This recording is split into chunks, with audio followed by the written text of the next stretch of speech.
Okay, let's get started. Thank you all so much for joining. We are excited to talk about community service and some exciting changes that are happening to our community service program. We have Jessica Macy with us here today. She is going to tell us a little bit about the changes, but I'm going to let her introduce herself first. All right. Thank you, Baylor, and thank you guys for having me this morning. As she said, my name is Jessica Macy, and I am the Vice President of Communications at tnAchieves. So I'm excited to share a little bit about some exciting community service changes that we have going forward for students. Yeah, well, thanks, Jess. As most of you know, you received an email on Monday about some changes that we've made to our community service program. Jessica, can you walk us through those changes that were made? Yeah, of course. Do you mind to share the graphic? These changes are, like I said, we're really excited about them, but we have a graphic that we think is really helpful in assisting with explaining some of these changes. For your class of 2025 students, there are going to be two options for students to complete their community service requirement. This next year is more of a transitional year. So there are, like I said, these two options here that hopefully you can see on your screen. So option one is going to allow students to complete their hours basically prior to the academic year beginning. So July 1, coming up here in less than a month, students will have to submit at least 16 hours of community service. And that will cover the entire 2025-2026 academic year. So if a student submits at least 16 hours by July 1, they will not have to submit any additional community service hours until next August 1st, 2026.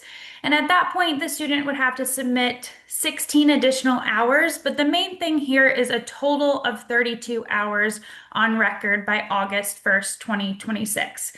So just really quickly again, at least 16 by July 1 with a total of 32 by August 1st. One thing that we will touch on here in just a moment, but I'll mention here another change that you'll see with both option one and option two is that while hours didn't used to roll over, so for example, if a student were to submit um, 9 hours for a deadline, that extra 1 hour couldn't carry forward to any of the future deadlines. But that has changed now with these new structures. So that's why we say at least 16 hours by July 1. But if any hours over 16 are submitted, even 32 by that July 1st, the student has met that requirement. So I know that can be a little confusing, and we can dive into that here in just a moment, but I wanted to make that note. So option one, doing your hours on the front end of the academic year.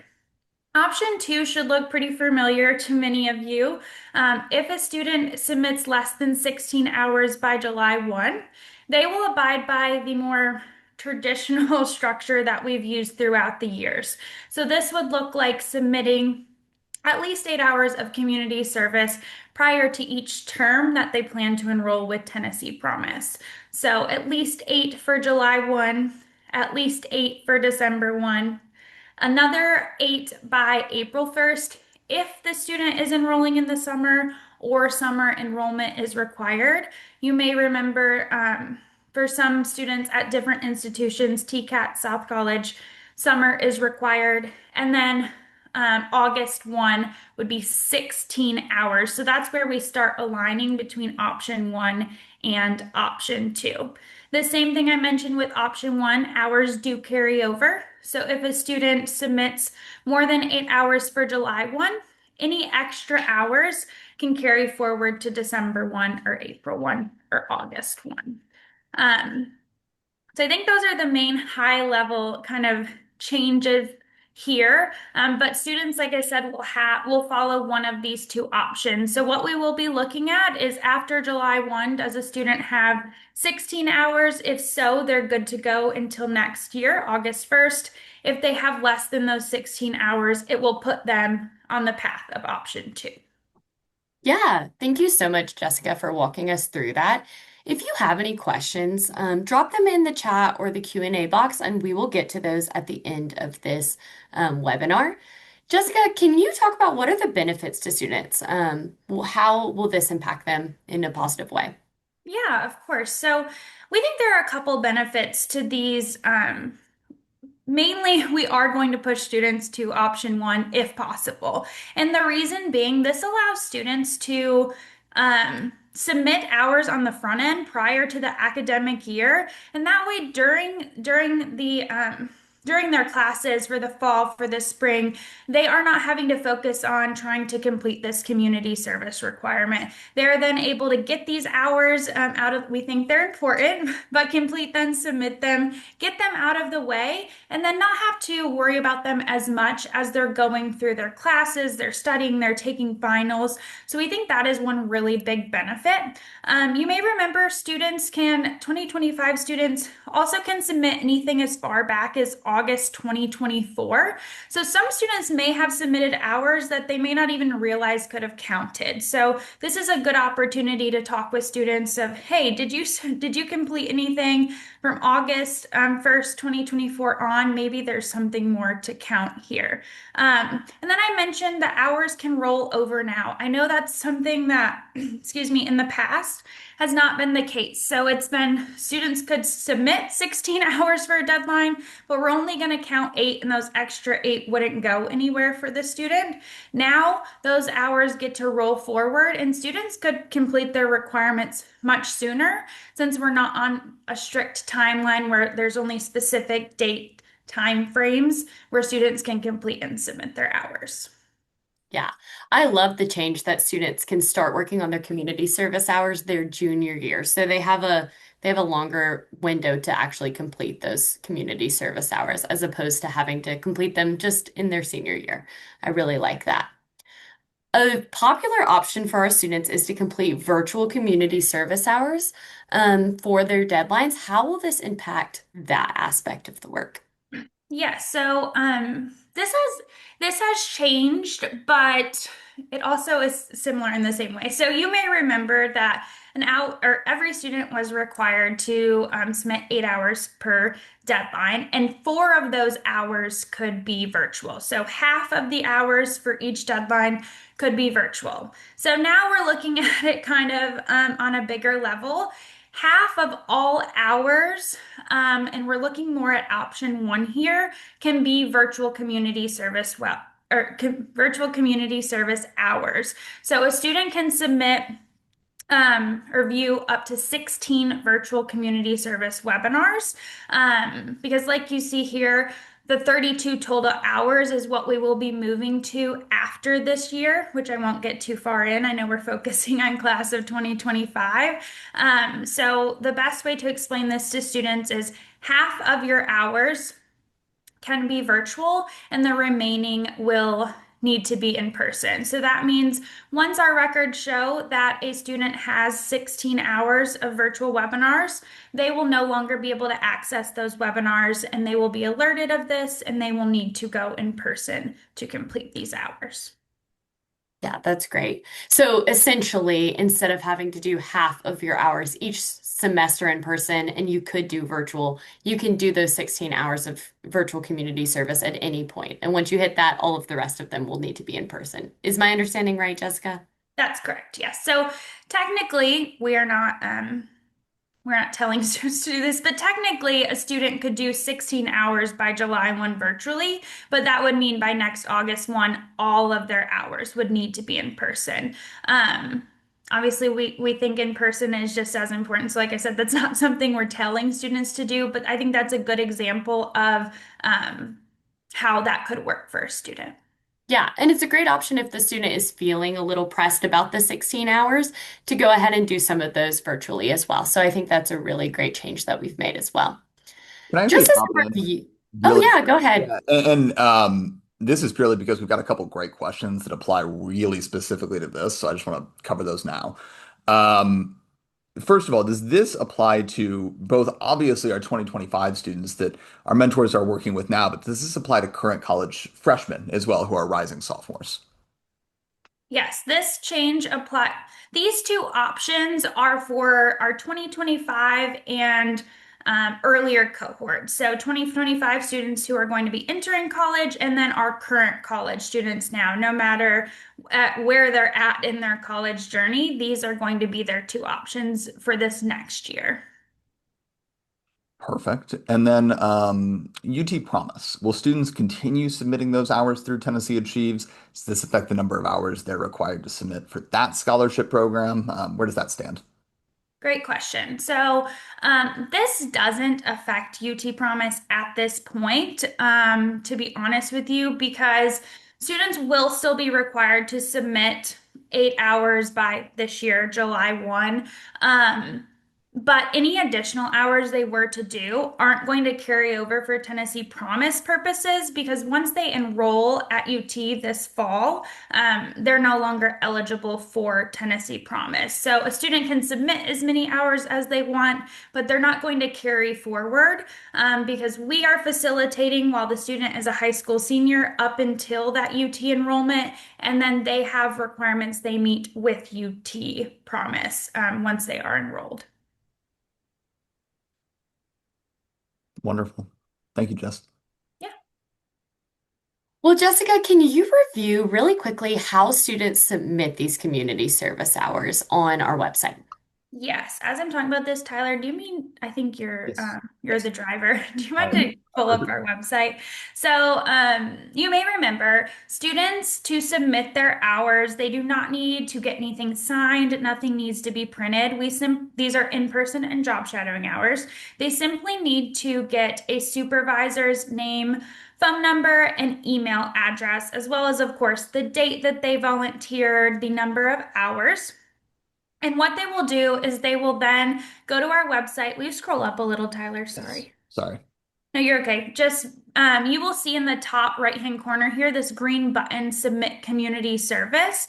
You can click on that button from anywhere on our website, any page that you're on. And then Tyler was showing this is where it will come to.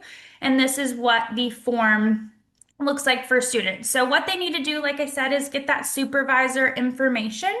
And then they'll go to our website here and they will try to log in. They may see this error Clearly, I can't. message. So, But they will log in here, and what it will do is the first screen that pops up will basically have the student's contact information. I believe they can change it if they'd like to. They'll hit submit, and then it will take them to another page where it will ask them to enter that supervisor information, enter the date, the number of hours. Students can do up to 3 different submissions. So if I volunteered at 3 different organizations or on 3 different dates, I can put all of those on one form. Then I would answer a few questions about my service, if I enjoyed it, if it was job shadowing, and then I will hit submit. So this is a process. As long as you have the pieces that you need, it should not take very long. I would say 5 minute tops. And then a student receives a confirmation email after they submit their hours. So the main thing to keep in mind here, I think we get a lot, well, who do I send it to? Who signs it? What do I print? None of that is necessary. They just simply need to come away with that supervisor's information, which is just somebody who can vouch for their service that they've done, and then they will submit it on our website. As I said at the top of this, that's for in-person hours and job shadowing. If a student is doing a virtual community service webinar, they log in similarly to what Tyler was doing there, and it automatically credits a student once they have viewed a webinar, which I think he might show you where to find these here. yes, it's about halfway down on this page. Right here. So if a student scrolls down on our community service page, they're going to find an entry. But the great advantage for our students in these is they literally just need to click view webinars, log in, hopefully more successfully than I just tried to. But then they will be able to pick their webinar and they'll be automatically credited. And I'd add too with this, the great thing is the system is built to one, cap a student to the number of hours that they are allowed to view for the upcoming deadline. But it'll also only let a student view each webinar once. So we're able to ensure they're taking advantage of all the webinars that we have. They're not just viewing the same thing 4 or 5 times. And so this is a really easy way for students to earn hours, of course, kind of supplementing what we hope is a lot of in-person work. Yeah. Um, Sorry, go ahead, Baylor. No, you go ahead, Jessica. We also try to add more webinars as we can. We aren't necessarily adding them every day, but we do work to add more. Another thing I want to mention before we move on in the talks of hours is, Tyler, do you mind to show where students can check their hours? I know we can't necessarily log in here, but there's also a spot on our website where students can see how many community service hours they've already submitted. So you may often get like, well, I thought I submitted X hours, or I don't know how many I have on record. You can see right on our main community service page, students can log in and view all the hour submissions that they've completed as well. The nice thing about this too is if your student's ever unsure, did I submit X opportunity as community service? Not only is it going to show them the total hours they've completed, but it's also going to show what they submitted. So if I'm like, oh, did I submit my time volunteering at the food bank? I'll be able to see, oh, I did in fact do that. That's a really great point. And that total number will reflect on your mentor portal as well. So it'll be under that community service hours filed for the July 1st deadline. It won't show you the detailed description of all of the opportunities that they've submitted, but it will show you that total number and it will match the same thing that the student is receiving when they click on this link as well. I wanted to point out something. So when Tyler tried to log in and it pulled up that error page, some of your students might receive that error page as well. That just means that their birthday or their social security number is wrong in our system, and or they're typing in their name a different way than we have in our system. If they scroll to the bottom of that error page, there'll be a link that says click here if you've tried to access this form multiple times. That will submit a help form to our staff, and somebody will reach out to them within 48 hours to help them get that corrected as well. So if the student clicks that link at the bottom when they run into that error message, that's how that they're going to get connected with our staff to get that error fixed as well. So I did just want to point out that because I do have mentors asking me how to correct that, and that's how you go about that. Tyler, I did want to cover really quickly what counts as community service. So we've mentioned virtual community service, some other things. Just wanted to go over what does count for students in terms of completing community service hours. Yeah, I mean, this is a great question, and I think it's an important question that, particularly when we think about mentors helping students in the community service space, you can bring a lot of value, pointing your students in the right direction, making sure that what they're about to go out and do in the community is, in fact, going to count towards this requirement. And while Jess has just shared a lot of great information about changes, I would argue enhancements to how we think about community service at Tennessee Achieves. In terms of what counts as community service, that isn't changing. Generally speaking, if a student is going out and volunteering for a community organization, a nonprofit group that is routinely doing good in the community, it is going to fulfill this requirement, right? So if they're volunteering at a food pantry, if they're volunteering at an animal shelter, if they're volunteering, on a community cleanup project, if it is through a group, it can fulfill this requirement. But of course, we also have and will continue to count job shadowing as community service. I think I'm a little bit biased towards this route, but I think job shadowing is an outstanding way for students to earn hours, and it's a great way for you as a mentor to help your students. If you have a student who says, "Hey, I'm interested in working in healthcare," and someone in that field, set them up for a conversation or an opportunity to go observe for a morning. If you know a student who wants to, work in business and you happen to be in that field, invite them to shadow you for a day. We're fine with that. Job shadowing is obviously a great way to earn hours towards this requirement, but it's also a great way to get a leg up on career experience, professional connections, and when we think about Tennessee Achieves not just helping students to get to college, but ultimately join the workforce. Job shadowing is one of the most powerful things we have to bridge that gap. And then finally, virtual community service. We've already talked about that a little bit today, but we know that students are pulled in a lot of different directions. And so, ever since 2020, we have offered virtual opportunities just to, again, help supplement some of that in-person work. And students can continue to navigate tnAchieves.org to find some of those virtual opportunities. Yeah. Thanks so much, Tyler, for covering that. I'm glad that we offer like an array of options for students to get their hours done. A huge plug to the job shadow. Students can job shadow in person on their own, and then we also host job shadowing events every single semester that they can sign up with Tennessee Achieves. Yes. So we have two different routes that they can go for that as well. Tyler, can you cover really quickly what kind of things don't count towards community service? What are some things that might be denied if they submit them to our website? Yeah, absolutely. And I apologize. I think my camera is disappearing. I'm a little blurry, it looks like, or my vision's getting worse. But like I said earlier, we cast a pretty big, wide net with community service. We want to get to the yes for the student. But a couple things to be aware of as a mentor when your students are talking about this, in terms of what's going to get flagged in our system, what's not going to fulfill this requirement. First of all, work done for an individual.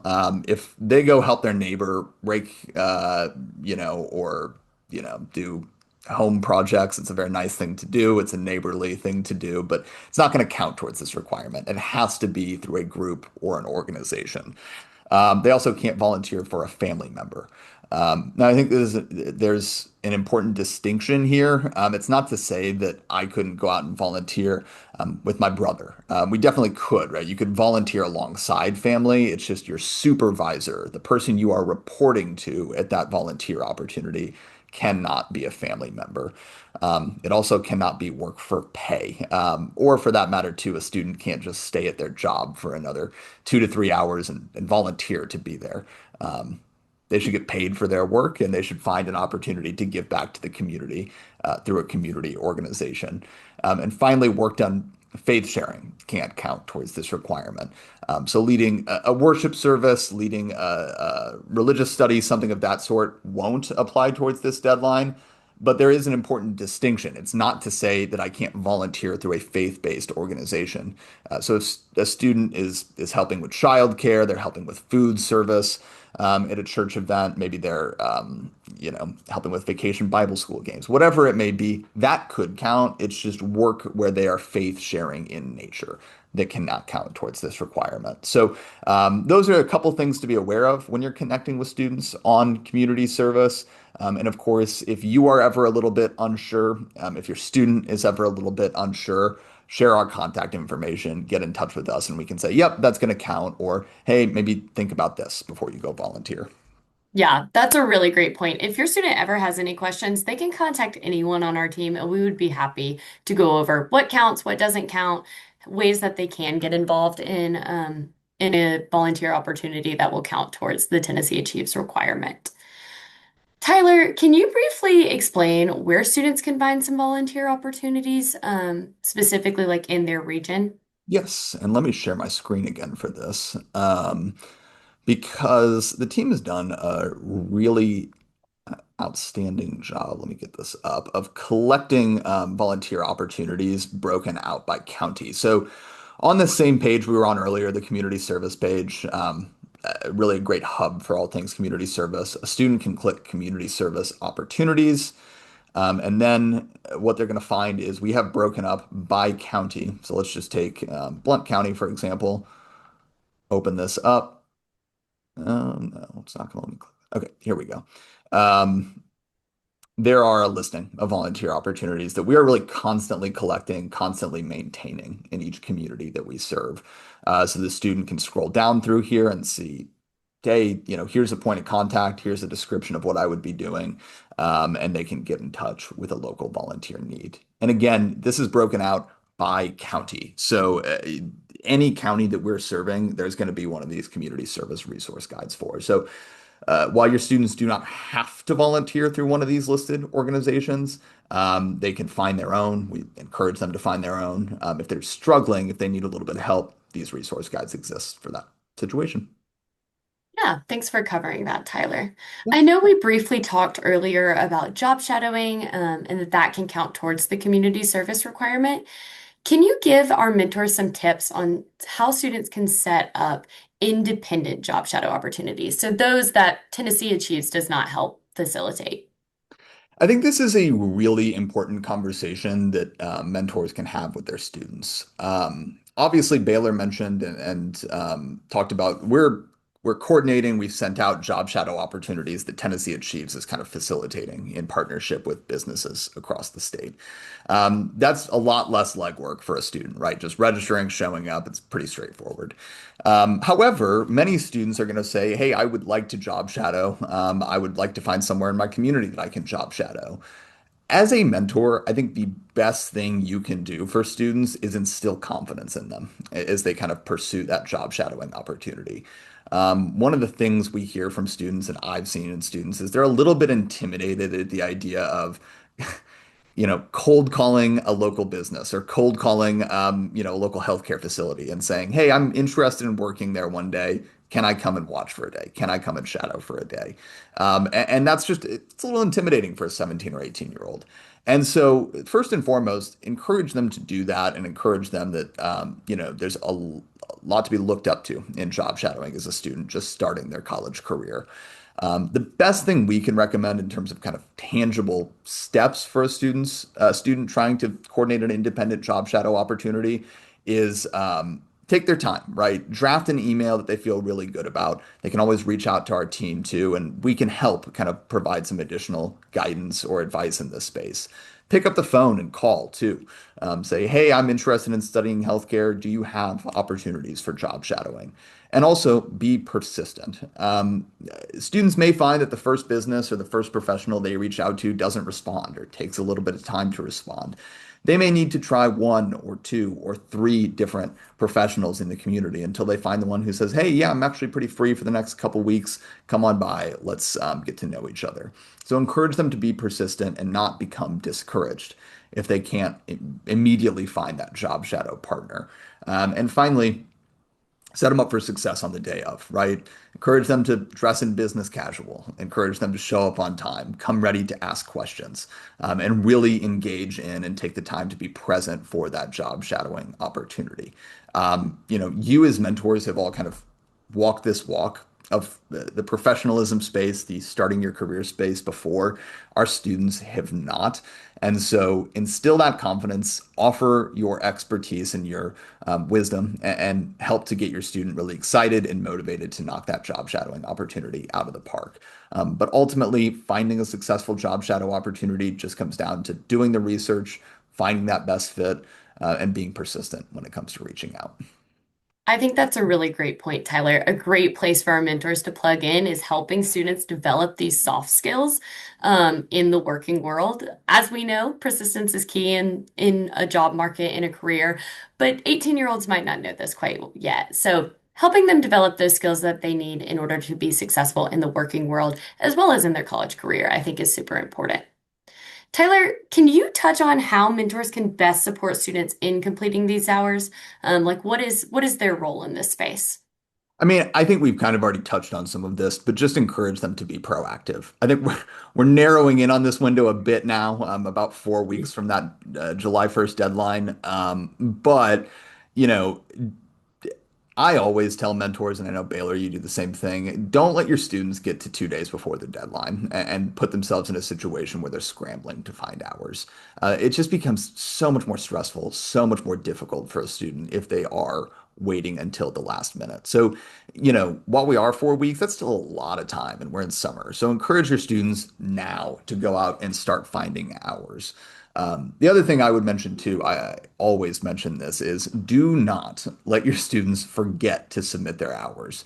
They need to think of this as a two-step process. And what I mean by that is it is not enough to just go out and volunteer. Um, Frankly, it is great if they go out and volunteer. They should go out and volunteer. But if they don't submit those hours to us, we have no way of knowing that they fulfilled their requirement. And so, if you know your student is going out and volunteering tomorrow, check in with them tomorrow night and say, "Hey, have you visited TennesseeAchieves.org? clicked on that form that Jess showed us earlier and submitted their hours, because they need to both complete the hours and submit them with their supervisor's contact information, to fulfill their community service requirement. Regardless of whether they're doing 16 hours, 8 hours by July 1st, they need to get those hours submitted to us, because we can't extend that deadline. If a student reaches out to us on the second or third and says, "Hey, I did my hours, I just didn't submit them," we can't offer a waiver at that point or offer an exemption. The deadline really is the deadline when it comes to community service. So make sure they're both earning and submitting those hours. Yeah, that's a really great point. And I think as we approach this deadline, like Tyler mentioned, it's less than a month away at this point. Oh, actually, if we have anyways, it's coming up. It's coming up. And I would add too, it is coming up, but also too, just on a human level, encourage your students to think about job shadowing community service as an opportunity, not a requirement. It is a Yeah. requirement. They have to do it to stay eligible for Tennessee Promise. That's true. However, community service and job shadowing are great ways to get connected to the community. They are great resume builders. They're a great opportunity to set themselves up for success after they graduate from college. And so, as much as you can, encourage them to kind of think outside the box, think big picture, that not only is volunteering good for Tennessee Promise, it's also just good, in the broader sense. Good for the community at large.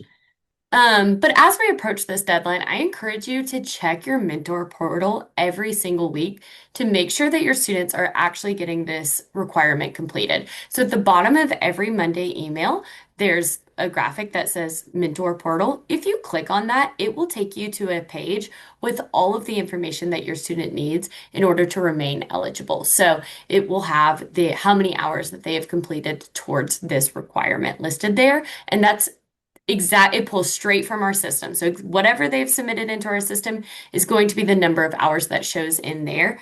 So if they're telling you, hey, I submitted 10 hours already, but it's showing that they submitted two, they have not completed that requirement. They need to go in and do some research on our website, click that check my community service hour box on our website and see what has actually gone through.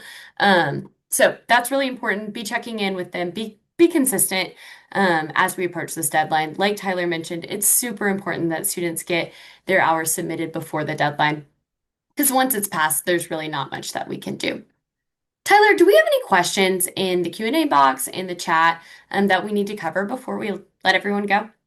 Yeah, we've had a couple great comments about just where students can find hours. One great suggestion, Rotary clubs, Kiwanis clubs, they always are hosting community events and need volunteers, so to check in there, and encourage your students to, the great recommendation from a mentor, kind of think outside the box with job shadowing, even if they can't find a direct parallel to what they want to do. What we know is, there's any number of careers in kind of a given field that a student can take advantage of. And so encourage them to kind of think outside the box in that sense. Did have two really good questions. Going back to earlier when we were talking about this community service shift with Jess. Jess, if a student is going with option two, right, submitting 8 hours by July 1st and then continuing to submit 8 hours throughout the course of the next year, can all of the hours earned by July 1st be virtual? Yes, all of the 8 hours can be virtual. Like we said, up to 16 hours can be virtual. So if they did 8 virtual for July 1, 8 virtual by December 1 in option 2, or 16 virtual by July 1 in option 1, those are both examples of something that would now count for community service. I'd add on to Jess's point kind of earlier about this community service shift. I think the easiest way for your students to think about this is option one is the pay up front option, right? Get your 16 hours in, you're good for the year. Option two, it's pay as you go, right? Continue to submit hours throughout the year. And so obviously we're encouraging students to do option one, get it out of the way. But if your students do get 8 hours in by July 1st, they're still eligible. They're just going to have to continue to work with tnAchieves throughout the next year to get more Yeah, out. just another way to hit that home, like Tyler said. I mean, that is why we are encouraging them to do the 16 because When you look at the graphic that we showed earlier, many of them will realize if you go with option two, you are just submitting more total hours over the next year or so. So, um, with this change, we are excited. Obviously, we think, to Tyler's point, these are enhancements.